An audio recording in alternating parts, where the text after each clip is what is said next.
Halo semuanya, kali ini saya akan menjelaskan tentang permasalahan ekonomi. Di antaranya adalah kelangkaan pilihan dan biaya peluang, keunggulan komparatif dan manfaat perdagangan, permasalahan ekonomi dan sistem ekonomi. Permasalahan ekonomi adalah situasi di mana kebutuhan dan keinginan manusia yang tak terbatas harus dipenuhi dengan sumber daya yang terbatas.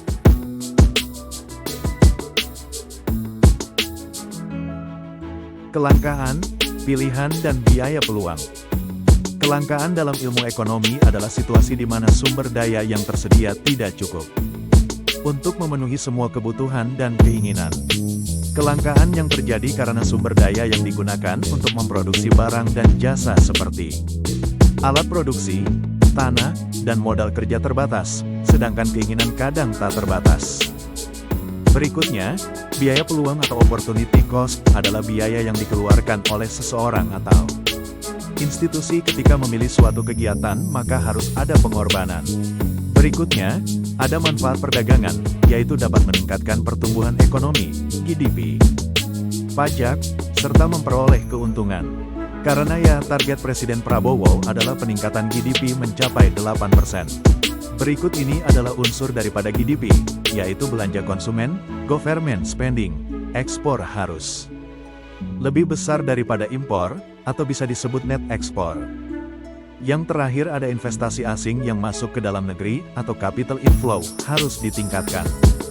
Lanjut, berikutnya ada berbagai macam permasalahan ekonomi, di antaranya ada tingkat pengangguran dan kemiskinan. Masalah ini umum terjadi di berbagai negara. Untuk mengurangi masalah itu adalah dengan memberikan kemudahan kredit untuk pengusaha. Permudah investor asing masuk, jangan dipalaksana sini mulai dari ormas yang berseragam, sampai yang tidak berseragam. Pemerintah harus turun tangan untuk menangani masalah ini. Karena investor asing masuk ke Indonesia mau buka pabrik itu bisa membuka lapangan kerja baru, yang ujung-ujungnya bisa meningkatkan pendapatan masyarakat. Permasalahan berikutnya ada inflasi. Cara mengatasi inflasi adalah dengan menaikkan dan menahan suku bunga yang tinggi sampai inflasi menurun.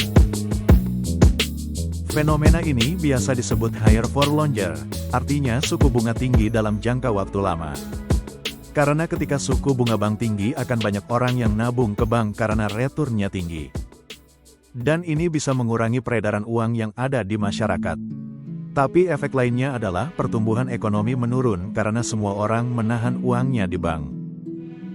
Yang berikutnya adalah ketika suku bunga diturunkan maka orang akan meminjam uang ke bank untuk modal ekspansi bisnisnya sehingga ekonomi akan tumbuh. Namun seiring berjalannya waktu ketika masyarakat sudah mulai pegang uang dan peredaran uang bertambah di masyarakat, maka akan terjadi kenaikan inflasi. Contoh permasalahan berikutnya adalah penyerapan pajak yang rendah. Hal ini disebabkan karena berkurangnya trust masyarakat kepada pemerintah karena banyak kebocoran di pegawai pajak, dan terkadang masyarakat masih kesusahan dalam mengurus pembayaran pajaknya. Selanjutnya ada sistem ekonomi. Sistem ekonomi setiap negara itu berbeda-beda, tergantung ciri-ciri dan karakteristik perekonomian negara tersebut. Jenis sistem ekonomi antara lain, sistem ekonomi komando, sistem ekonomi pasar, dan sistem ekonomi campuran. Sistem ekonomi Indonesia adalah campuran antara ekonomi pasar dan ekonomi terencana. Karena untuk mencapai keseimbangan antara pasar bebas dan intervensi pemerintah. Jadi kesimpulannya adalah kegiatan ekonomi merupakan salah satu roda vital yang menggerakkan perekonomian sebuah negara. Untuk itu diperlukan kebijakan fiskal dan moneter yang tepat.